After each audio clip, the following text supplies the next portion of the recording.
Chapter 67. Ask. Everything was white. Harry barely remembered falling to the ground and everything going dark. Or maybe he just imagined that as the natural consequence of the curse that killed him instantly where he'd stood. But seemingly moments later, he'd opened his eyes, or the closest thing he still had to them, and found himself in an endless sea of white. He wasn't completely sure why he thought that it was an empty space rather than that he was having a bright light shined in his eyes. But somehow he knew that it was a large, possibly endless expanse. Maybe it was the vague blurring of volumetric fog keeping him from actually being able to see infinitely far into the distance. Maybe it was because the perfectly flat ground had a slightly different reflectivity from the light than everything else. Not that there was any clue where the light was coming from. He kept his body when he died, so that was interesting. Nothing hurt, and he only seemed nominally beholden to gravity, but the slightest sense of pressure from the floor on his feet was another clue he wasn't just a consciousness floating in a bright void. He could even look down and see his body. A comfortable set of white linen robes popped onto him as soon as he realized he was totally naked. He didn't have his glasses on, but he could see. The weirdest thing was the lack of the user interface. He'd gotten so used to having stuff around the edges of his vision at all times that the total lack of it was confusing. He tried to bring it back up, but none of his usual commands worked. And why was the only noise here a small, foreboding struggling behind him? "Hello," he checked, then slowly turned to try to orient on the sound when his question made a noise of his own, but didn't get a response. Maybe his UI wasn't completely gone after all. Floating atop the shriveled, mutilated infant that looked very much like the homunculus that had been Voldemort earlier that evening was the usual information that he'd grown accustomed to over everyone's heads. Soul fragment Horcrux, destroyed, Tom Riddle. "At least he got you, too," Harry said, not really even liking to look at the thing.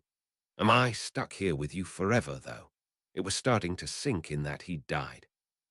But other than the creepy baby monster, which fortunately didn't seem inclined to attack him, it really wasn't all that bad.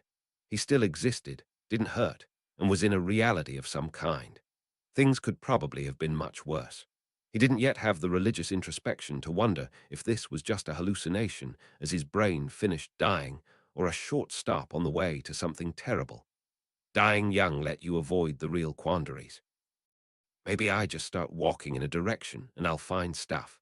He shrugged, that plan mostly informed by a desire to get away from the Horcrux. One foot in front of the other, he started to stride into the white void. He didn't get very far, just enough to let the soul fragment disappear into the mist behind him before his intention to get on with it caused something to happen. Not so much emerging from the fog as fading into view in the air in front of him, a menu appeared. Spectator mode play again exit as he considered each of the three options. A description floated next to it. Spectator mode meant return to the world as a ghost. Play again said be reborn in the world without your memories. And exit stated continue to the afterlife. Before he could even think about that hard choice, as if almost an afterthought, three letters appeared beneath those other options. I.O. they failed to yield the same summaries of what they were for if he chose them.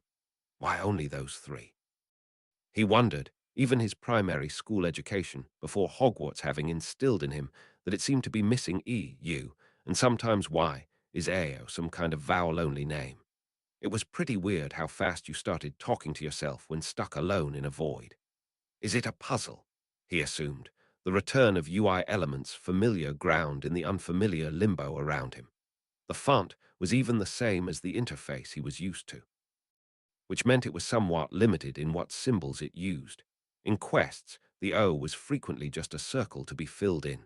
Maybe instead of an I, it was meant to be a vertical line, and there could be a triangle maybe.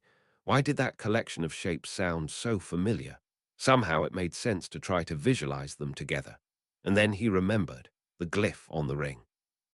As soon as he realized that, he felt a slight weight on his left hand, and there was the stone from the ring they'd found in the gaunt shack, in a much simpler silver setting, and resting on his left index finger like it had always been there.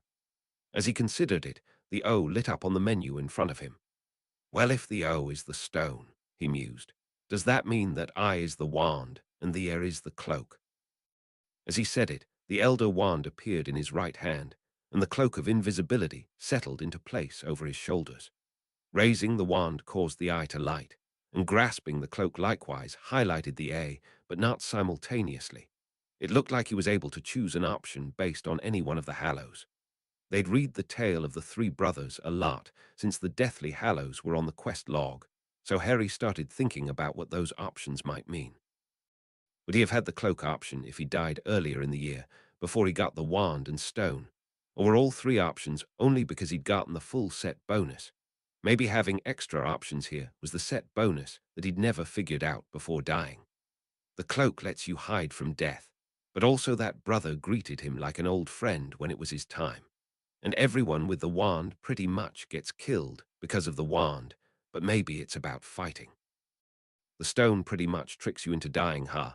But it's a death thing, and all three brothers died eventually, so maybe it's what you do with it before you die. I wish I had Hermione to discuss this with, or anyone really. But I don't. Wait. Squinting suspiciously at the ring, Harry nonetheless lifted his left hand and willed Option O to trigger. I see.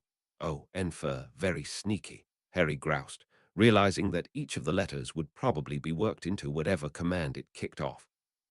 But he didn't have much time to be annoyed at the game's puzzle, because at the edge of his peripheral vision, two human shapes were emerging from the fog behind him, opposite the menu text, just silhouettes against the white.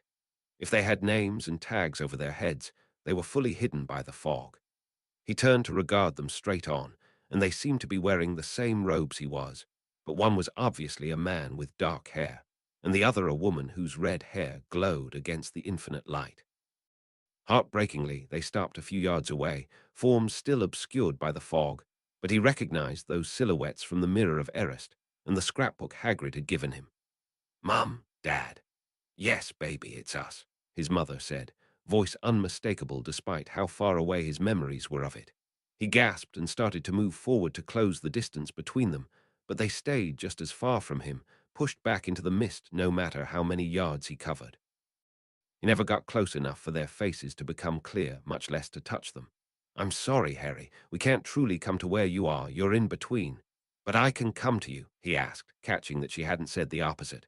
"We're supposed to encourage you to," his father scoffed, that voice not as well remembered but still distantly familiar. "Because you're using that stone to talk to us, but screw those bloody rules. James, he's 13. I'm sure he knows worse swears." "I don't understand." Harry interrupted their argument. It was kind of weird to notice how young they sounded. They had barely been adults when they'd been killed. Somehow he'd pictured them in their 30s like Remus and Sirius, but of course they wouldn't be. "You don't want me to come to the same afterlife as you. I don't know if I want to be a ghost or reincarnate." "Harry, baby," Lily told him, hope and sadness mixed in her voice.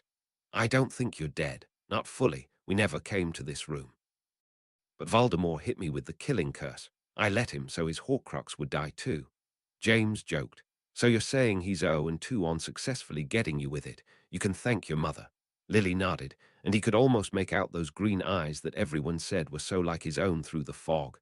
"We don't know everything that's been going on, but I felt him interfering with my spell just a little while ago. He used my blood to resurrect himself," Harry explained. "He said your magic couldn't protect me anymore because he took it." "It wasn't for him," she said fiercely. "You can't steal that kind of magic. I bet all he did was anchor you to life by that same spell, and it probably doesn't hurt that you have the Hallows." "Way to go on that, by the way," James encouraged him. "I wonder if things would have been different if I'd realized the old family cloak was so special earlier. Maybe I could have found the other ones." "Well, Voldemort had the stone turned into a Horcrux and in a death trap, and Dumbledore had the wand," Harry explained. "So it would have been tough.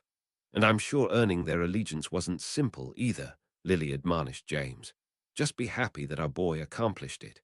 "The game system helped," Harry shrugged, glowing at the praise.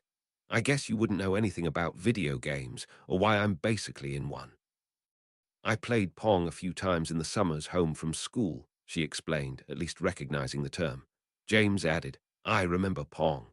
We went to an arcade the summer before Harry was born. I liked pinball." Lily continued, "As to why, I don't know. Maybe it's just because death loves a game. If you told me all about it, maybe I could think of something." Harry began to explain. "Well, it all started on my birthday last year." I found Dudley's old computer. I don't think there's time, baby, she interrupted him, eyes narrowing in anger at the reminder he'd been stuck with her sister. I'm so sorry. The longer you're here, the closer you come to this side. Didn't you notice you're already a few steps closer than you were when we started? He glanced back and was, indeed, no longer an arm span from the menu text, his choices beginning to recede into the mists. That's how he gets you, James grumbled. Son, we'd love to hear everything from you and tell you all about ourselves. Someday you'll have all the time in the world and a whole life to tell us about, but you can't stay here now. The worst thing about his pain-free body was that he wanted to cry and couldn't. It's not fair, he said instead, and I'm not even sure what to pick. What gets me back to the world? Wand or cloak? Death loves a game, Lily figured, the most brilliant mind of her generation furiously thinking. And so many cultures have a story about being able to challenge him to return to life, and about how he always wins. Even with his own wand, I doubt you'd beat him in a duel. James argued, but every member of our family with the cloak has died anyway.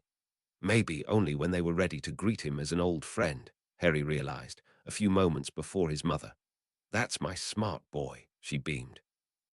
According to the game system, I'm actually a little below average on intelligence, he admitted. She scoffed.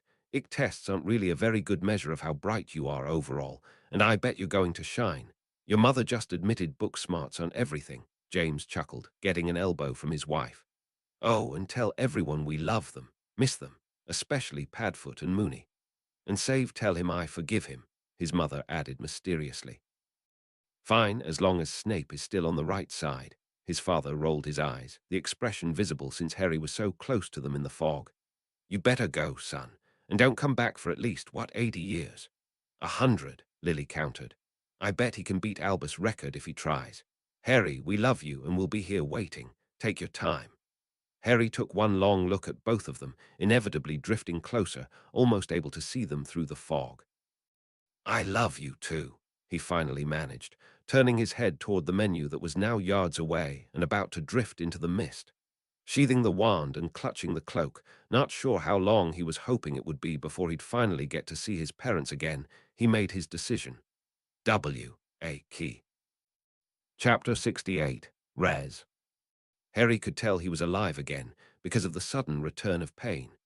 Lingering trauma from the torture curse, various scuffs and bruises from the last few hours, and basic bodily needs like how he hadn't eaten since the Quidditch match and maybe needed the loo as well. All of these returned as he found himself back in his body, slumped on the ground, and eyes closed. The sounds of magical combat were all around him. He'd also recovered the full user interface, pains reappearing at the edges of his vision even with his eyes closed. First up was to check the state of his quests. The Goblet of Fire main quest, who will be the greatest mage in Europe. Attend the Quidditch World Cup. Escape the riot, confront the Death Eaters, allow yourself to be kidnapped. Attend a ritual asterisk duel Lord Voldemort X, optional. Fight back, optional. Don't let anyone else die. Oh, defeat Lord Voldemort. Oh, return home the Deathly Hallows, main quest. What does it mean to be mortal?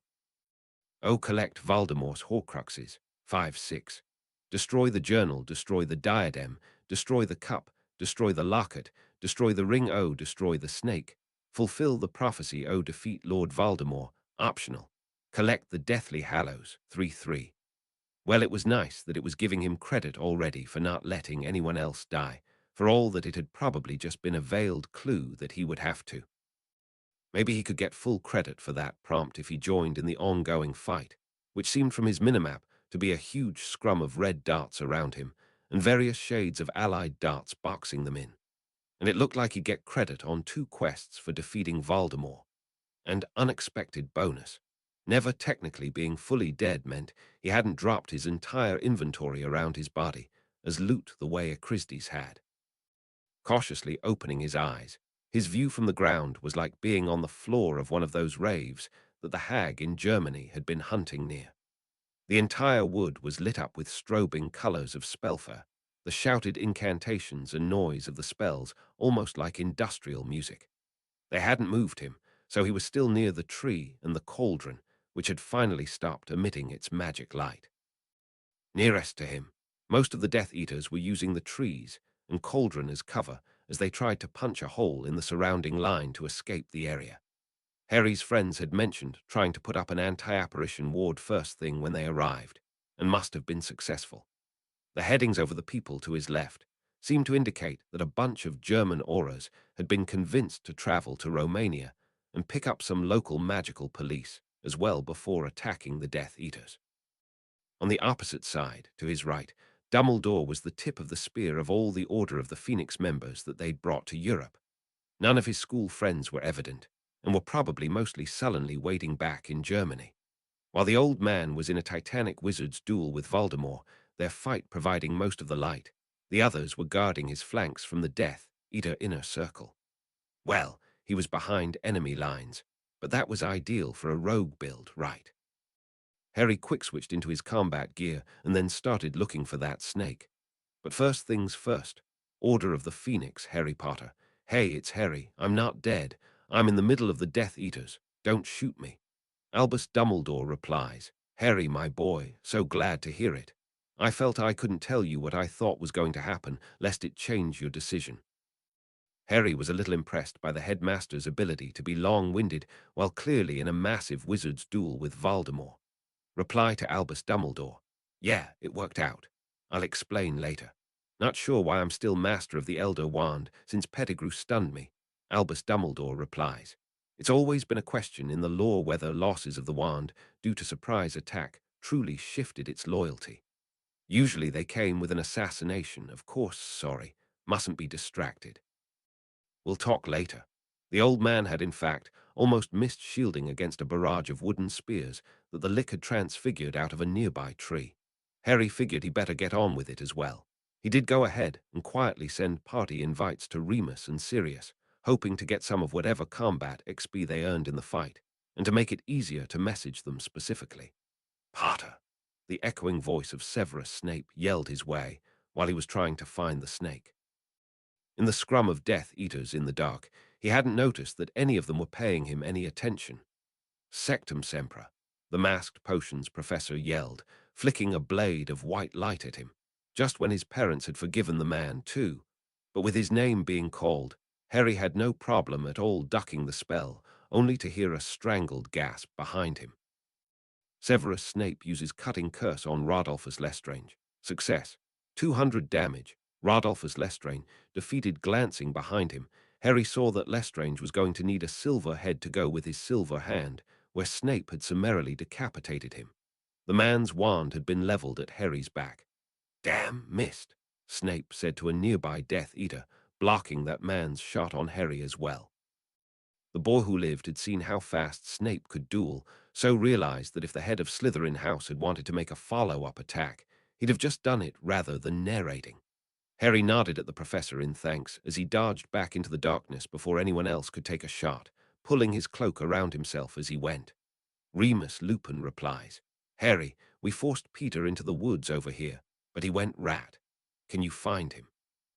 Harry oriented on where he saw Remus and Sirius names floating at the right edge of the wood and ducked under a few spells to go join them.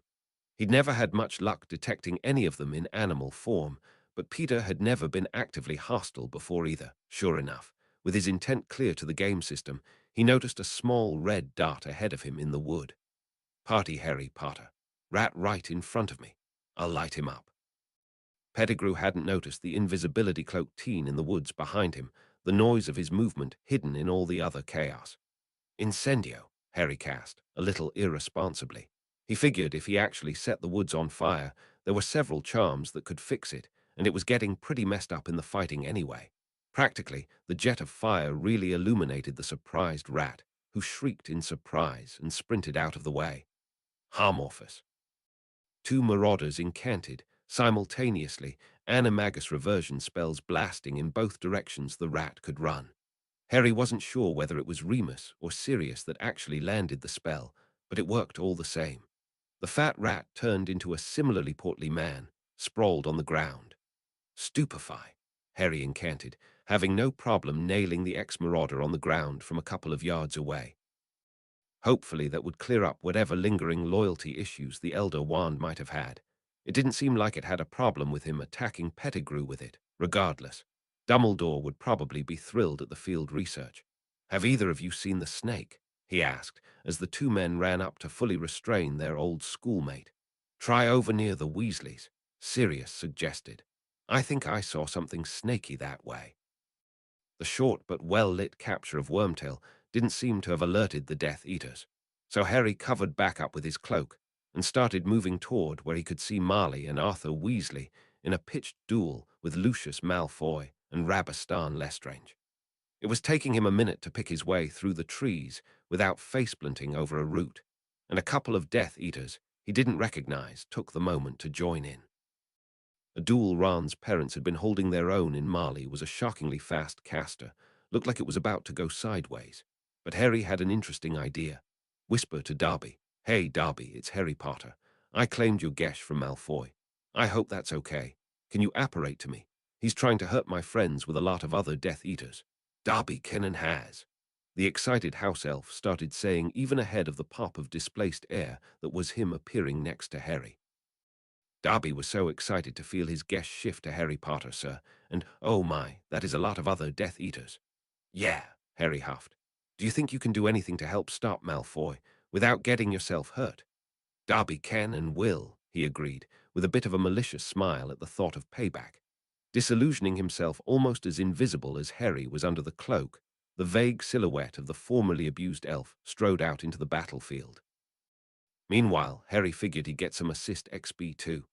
Tarrant Allegra, Flipendo, Rictus Sempra, Expelliarmus, Locomodo Wibbly, he incanted as he started rushing across the battlefield. Even a bunch of basic jinxes were very effective when cast accurately and from surprise. The boar who lived was just a blur of mismatched gear in the dark against a flapping invisibility cloak as he went, a spell unerringly landing on every one of the attacking Death Eaters. Most of them were quickly dispelled, and Rabastan managed to shield against the disarming charm, but it certainly confused the situation and allowed Marley and Arthur to rally. "Potter, how?" Malfoy demanded, recognizing Harry by his voice and build. He'd never get a real answer because Darby chose then to announce, "Because Harry Potter is the greatest wizard, much better than bad former master." He unleashed some kind of uncontrolled telekinetic force from behind the elder Malfoy that bodily flung him into the air, where Arthur Weasley, with great satisfaction, managed to shoot him with a stunning spell like an ungainly clay pigeon. He'd probably regret the bruises he got from the uncontrolled fall back to the ground. "Hey, Rabastan, you know your brother is dead already," Harry taunted. It was a low blow, but it was an important one. The younger Lestrange had been beginning to overpower Ron's mother, but turned at the revelation, and a moment of distraction can mean everything in a duel. Marley capitalized on it to take him out. "Harry, dear, glad to see you're okay, but this really isn't a place for a boy," she chastised, before turning to help her husband handle the remaining Death Eaters. "Just trying to help with the chores, ma'am," Harry told her, wrapping his cloak back around before she was able to put her whole attention on trying to keep him out of the fight. He was pretty sure she was grateful for the assist. Emmeline Vance replies, "Do I just think it you to reply? Albus barely explained it. I found your snake. Could use some help." Harry took a moment to figure out where Vance was, seeing her in a frantic duel with Rookwood on the other side of the light show that was Voldemort versus Dumbledore. Were they fighting with giant, conjured monsters made of fire and water? He still had a lot to learn. Regardless, it meant nobody was really shooting in that direction, so he could just run behind the lick to get to offer his help.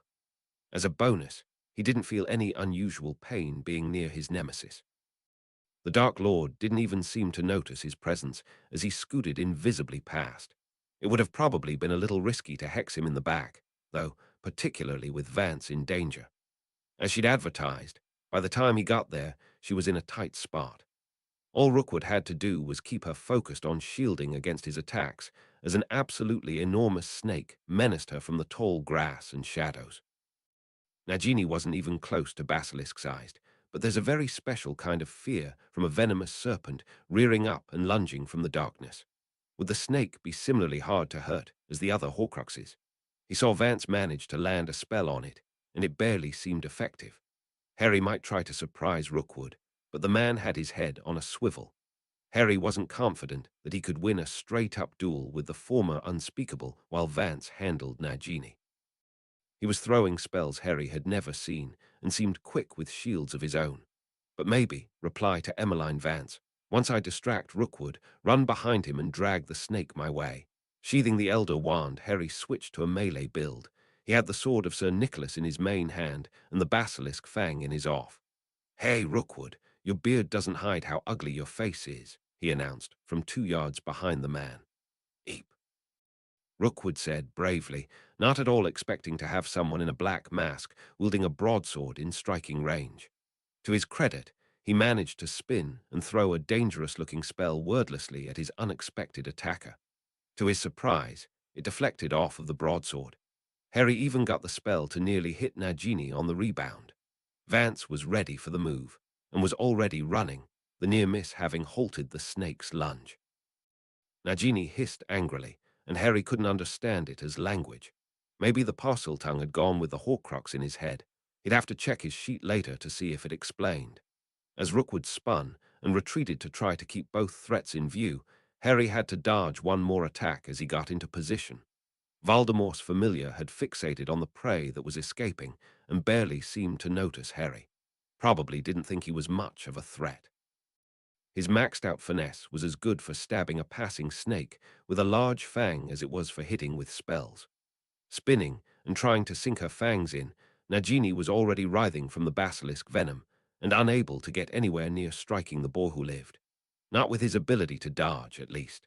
Instead, black smoke quickly began to escape from the wound, and the serpent's mouth as she flopped bonelessly to the ground after the half-hearted strike. The Deathly Hallows main quest. What does it mean to be mortal? Oh, collect Voldemort's Horcruxes. 6-6. Destroy the journal, destroy the diadem, destroy the cup, destroy the locket, destroy the ring, destroy the snake, fulfill the prophecy, oh, defeat Lord Voldemort, oh, return home optional. Collect the Deathly Hallows. 3-3. While he couldn't understand the hissing, he could hear the unearthly wailing of another piece of Tom Riddle's soul passing from the world. The battle actually paused, as nearly everyone tried to figure out what that terrible noise was. Vance used the moment to stun Rookwood. Nagini! No, Potter! How dare you! Voldemort exclaimed, finally turning to notice Harry from a couple dozen yards behind him to his right. Well, there went the element of surprise. Chapter 69. Deathmatch. The battle paused at Voldemort's wail, and with it, the constant spell lights went out and plunged the clearing into darkness. Incanting, Lumos, was basically instinctual for nearly everyone on the field, so the venue went from frantic, multicolored light to a quiet spectacle lit throughout by small white torches. It was a fragile moment, ready to shatter at the faintest shove. It's over, Tom, Dumbledore intoned into the silence of the dark, early morning. That snake was the last one. You lie, Voldemort hissed in response, right eye twitching in the wandlight as he turned slightly to try to take in both Harry and the old man.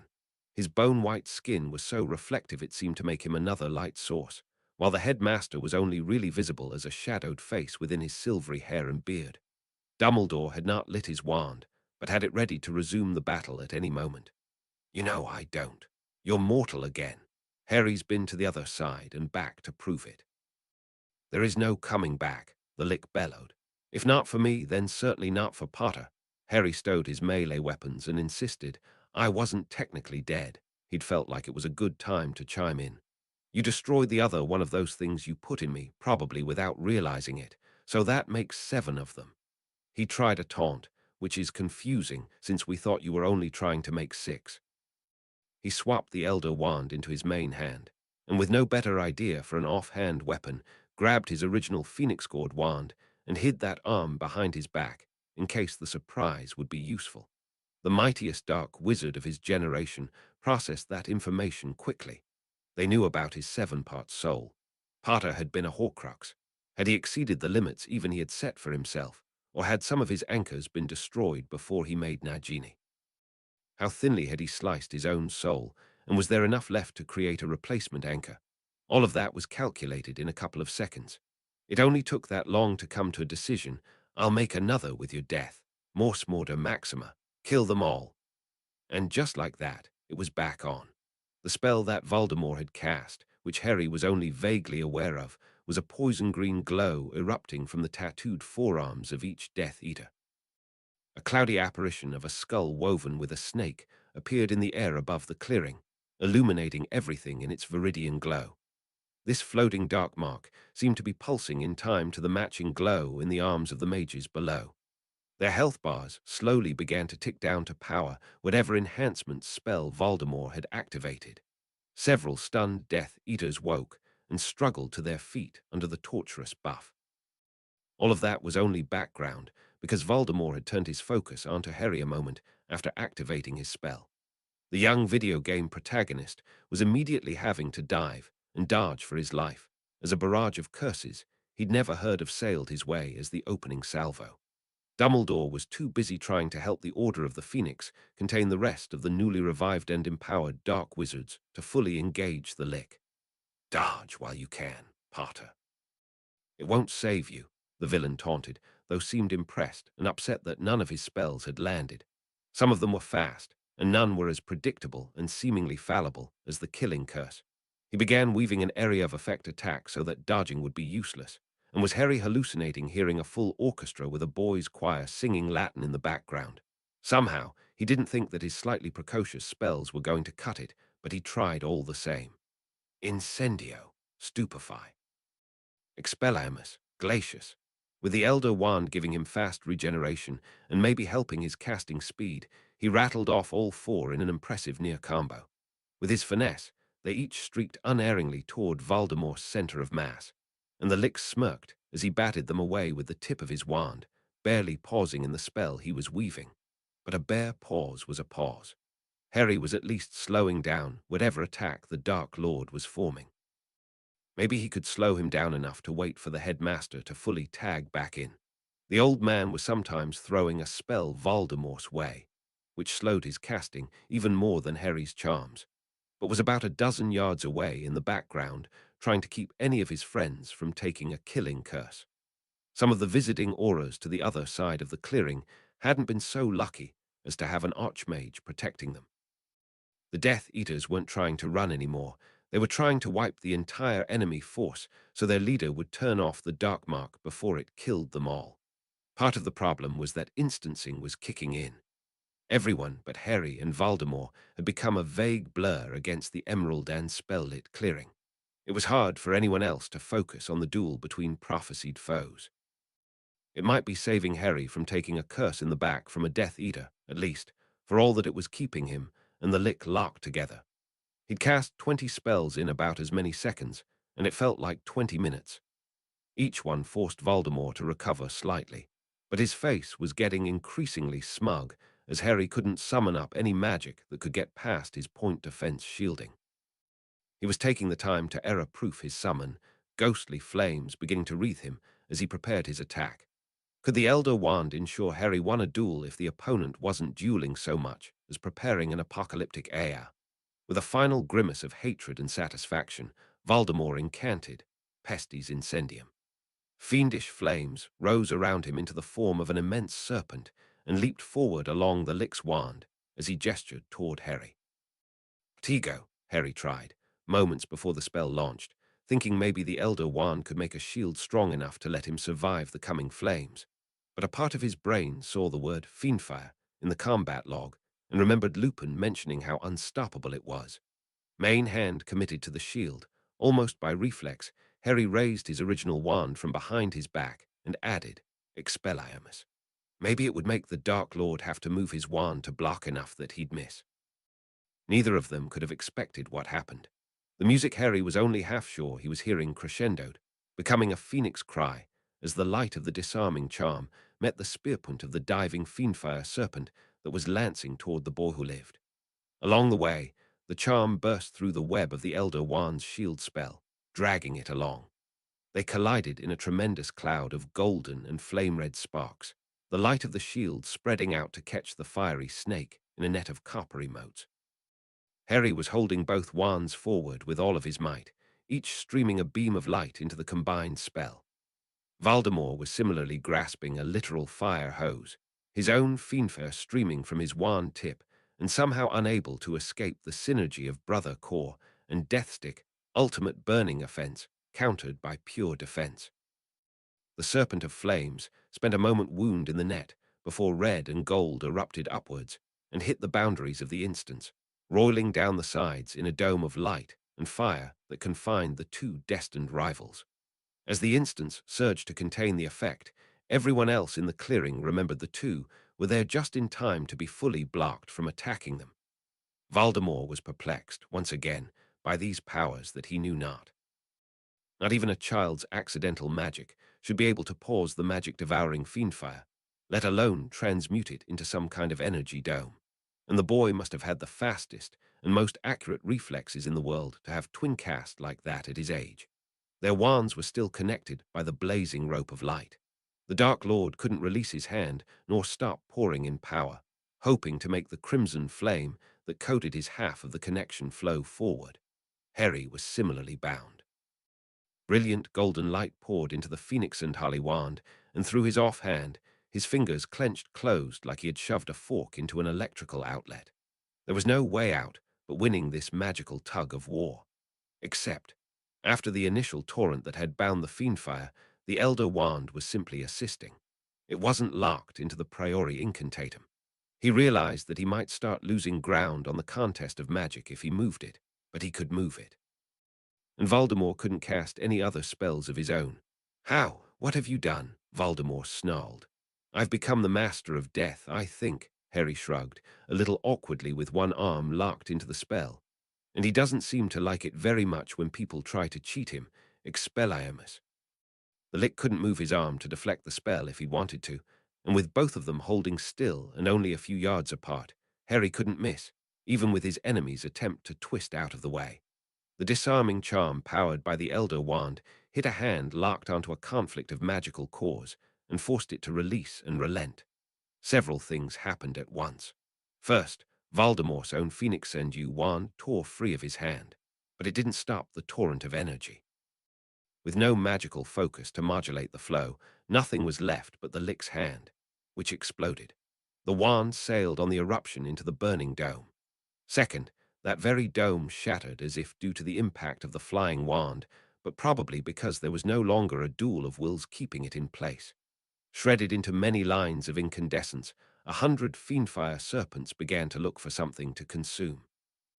Third, no longer opposed by its brother core, Harry's beam of light slammed the remains of Voldemort's spell down the line and into his burned and shredded arm.